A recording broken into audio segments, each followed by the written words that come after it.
Quantas casas realmente contam a história de quem mora nelas? Porque hoje, muitos projetos são pensados para serem bonitos, mas poderiam ser de qualquer pessoa, sem identidade, sem memória, sem conexão real com quem vive ali. E é justamente por isso que esse apartamento me chamou a atenção, porque aqui a arquitetura não começa pela estética, ela começa pela história. Para quem ainda não me conhece, eu sou a Bruna Bittencourt, sou arquiteta, e hoje eu vou analisar o apartamento do Zeca Camargo, um projeto que usa a arquitetura como ferramenta para traduzir memória, rotina e identidade.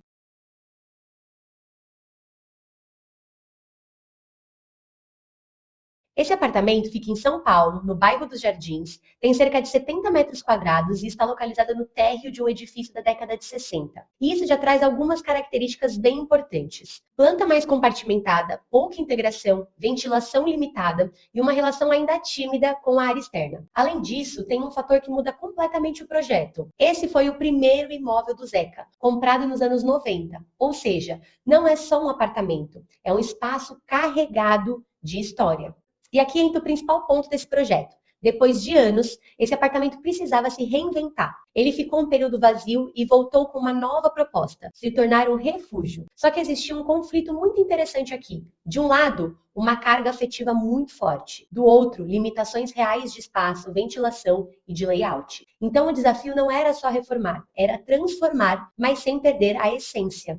A primeira grande decisão foi estrutural, integrar sala e cozinha e ampliar a área social. Isso resolve várias coisas ao mesmo tempo. Primeiro, melhora a circulação. Segundo, amplia a sensação de espaço. Terceiro, conecta a casa com a rotina do morador. E isso é muito coerente com o estilo de vida do Zeca, que gosta de cozinhar e de receber.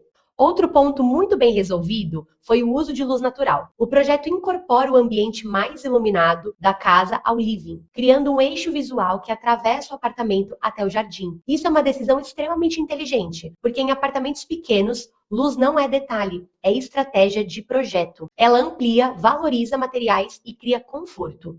E aqui entra uma das decisões mais interessantes, o reposicionamento do muro de arrimo. Isso abriu uma vista para a vegetação e melhorou a ventilação natural. E mais do que isso, criou um pátio que funciona como extensão da casa. E esse tipo de solução muda completamente a percepção de espaço. Você deixa de ter um apartamento fechado e passa a ter uma casa com muito mais respiro.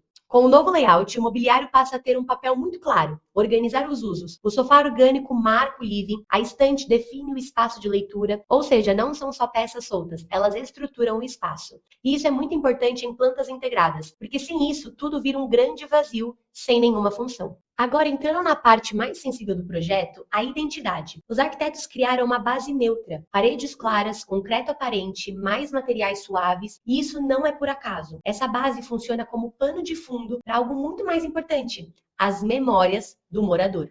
O Zeca é um viajante e isso aparece diretamente no espaço. Tapetes da Turquia, objetos da Colômbia, peças garimpadas ao longo da vida. E aqui está o ponto mais interessante desse projeto. A casa não foi decorada, ela foi construída a partir da história dele. E isso muda tudo, porque deixa de ser um projeto genérico e passa a ser absolutamente único. Do ponto de vista técnico, esse projeto acerta em três coisas principais. Resolve problemas reais de planta, melhora desempenho ambiental, como luz e ventilação, organiza muito bem os espaços. Mas o maior acerto não é técnico, é conceitual, porque existe uma coerência muito importante entre quem mora, como vive e o espaço criado. E quando a gente aprofunda esse olhar técnico, isso fica ainda mais evidente. Primeiro, na reconfiguração da planta. Esse era um apartamento compartimentado, com pouca fluidez e uma relação muito tímida com o exterior. A integração não só amplia o espaço, mas melhora completamente a lógica de uso do dia a dia. Os ambientes passam a se conectar, a circulação fica mais intuitiva e o espaço começa a trabalhar a favor da rotina do morador. Segundo ponto, desempenho ambiental. Aqui a gente tem decisões muito inteligentes, principalmente na forma como a luz natural foi conduzida para dentro do apartamento.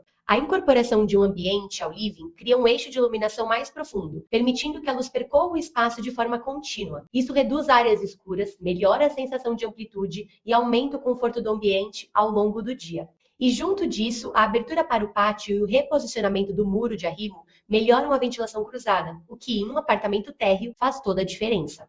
Terceiro ponto, organização espacial. Aqui nada é aleatório. O mobiliário, os vazios, os cheios, tudo foi pensado para estruturar o espaço. O sofá orgânico define o estar sem bloquear, a estante cria um limite sutil para o lounge, e os elementos vão organizando o ambiente sem precisar de paredes. E tem um quarto ponto que eu acho muito forte, que é a base neutra. Essa escolha não é só estética, ela é estratégica. Quando você tem um morador com um acervo rico, cheio de memórias, cores e objetos de diferentes lugares, você precisa de uma arquitetura que absorva isso, e não que compita com isso. E é exatamente isso que o projeto faz. Ele cria um pano de fundo silencioso que permite que a identidade do morador apareça. Então, tecnicamente, é um projeto muito bem resolvido. Mas o que realmente diferencia ele é que a técnica está totalmente alinhada com a história de quem vive ali.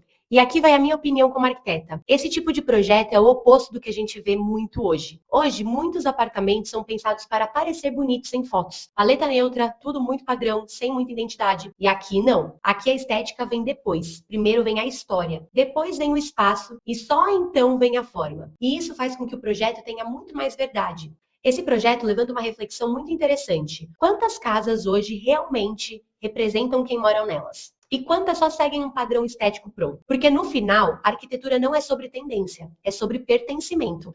No caso do Zeca, o apartamento deixa de ser só um imóvel de 70 metros quadrados e passa a ser um espaço de reconexão com a própria história, com os objetos, com a forma de viver. E isso, para mim, é quando a arquitetura realmente funciona. E agora eu quero saber a opinião de vocês. Vocês preferem uma casa mais neutra, mais padrão, ou um espaço cheio de personalidade como esse? Comenta aqui embaixo, porque essa discussão é muito interessante. E se você gosta desse tipo de análise, já se inscreve aqui no canal e acompanhe os próximos vídeos.